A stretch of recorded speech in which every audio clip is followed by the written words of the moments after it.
Last time, you may have noticed we left things a little bit unfinished because what we were doing last time was some work with our book review application where we can display the book reviews, display the average of all the ratings, and the change we made was to introduce a subject into that, and specifically a thing called a replay subject. But what we didn't do, and what is an absolute no-no if you're doing serious commercial development, is we didn't add any unit tests to actually make sure that was working. And in fact, we didn't look, but we did break the existing unit test. So if we just take a look at the applications we have it, we can run it up. So I can do an ng serve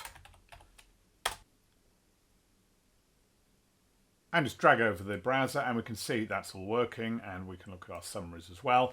But if I do the other important thing, let's do that in a different PowerShell window. If I do ng test, then we'll see that it whizzes by there, but if we look at the window for that, we can see it's saying no specifications found. And actually what's happened there, it's not been particularly helpful, but if we scroll up, you can see it's actually given us a load of errors because although we can build the actual application, the tests are no longer working. And so let's just go to the first one of the files where we've got that problem. So here we've got the all reviews test spec.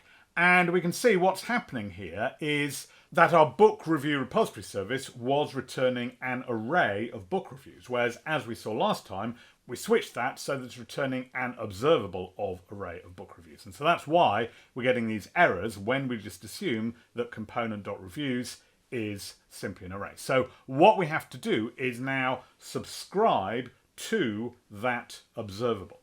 But the important thing to notice is we want to do the subscription before, in this case, we do the flush. So what we've done there is we are sending our GET request to the mock HTTP client and then flushing out the result. And that's going to kick off the observable. And therefore, in order to subscribe to the observable, we've got to do that before that flush happens. And in fact, for tidiness, I'll do that right at the beginning. So what we're going to say here is we will have our component dot reviews, and then here we will subscribe to the reviews. And remember, that takes an arrow function, so we'll just say result gives, and then we can essentially just take all of those expectations that we had on the array and pop them into here. And bear in mind that that result is now actually our array of book reviews because we're subscribing to an observable of array of book reviews, and so that means I can simply in there replace each one of those,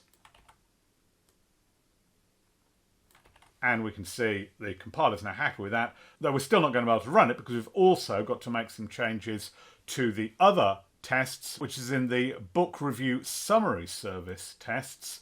And again, you can see we've got the same sort of problem that we have our results coming back as an array of book reviews, not as an observable of array of book reviews.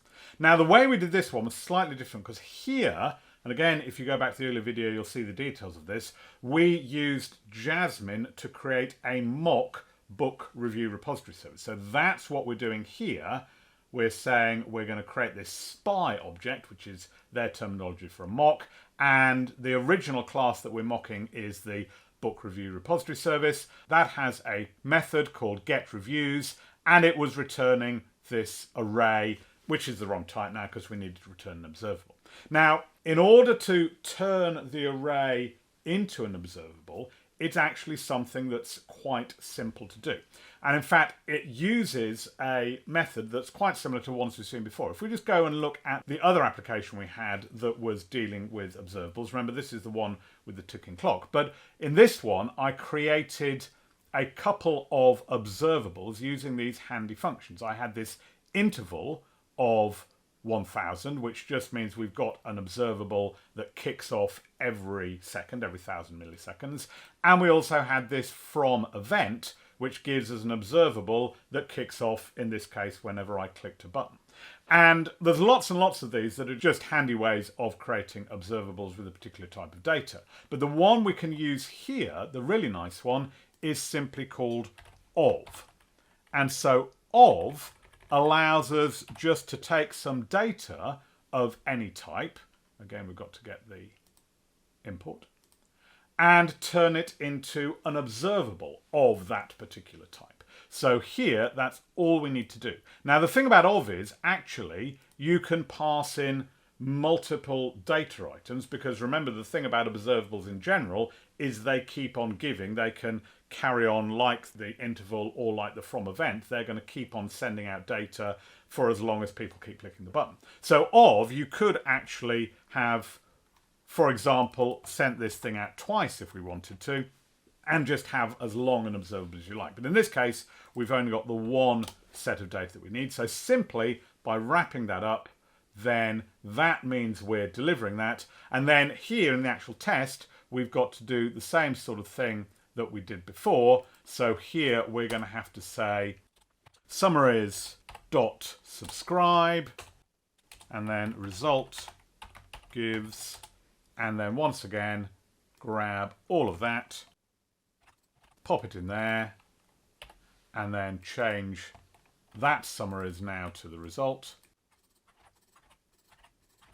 And having done all that, then that should now be good enough. So if we now do a save, and then we've got our result, and all of those are passing.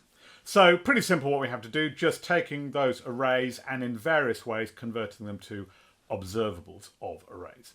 So that was it. Some really very simple stuff, but important because we want to have those unit tests working. There's probably more tests we could put in there, but the basic idea is when we are dealing with observables and unit tests, there's two sides to the story. There's the thing we had to do in both cases, which was in the test, subscribe to the observable and then put our expectations of the results inside the arrow function that we had for that subscription. And then the other side of the coin was in any situation where we need to mock an object and mock an object that is returning an observable, then we can very easily convert whatever our mock data may be, in this case an array of book reviews, we can convert it into an observable of array of book reviews just by using that of method, which you'll see used all over the place in unit testing, not used that much in actual code because it's kind of fixed as to what goes in there. It's not dynamically data driven, but that's ideal. That's why we use it in unit testing. So there's plenty more to look at in this area, lots more to look at on observables, but at least we've got the complete package on a small scale. We've got the application working and we've got the unit tests working. So I hope you enjoyed that. If you did, do click like, do subscribe, and I'll see you next time.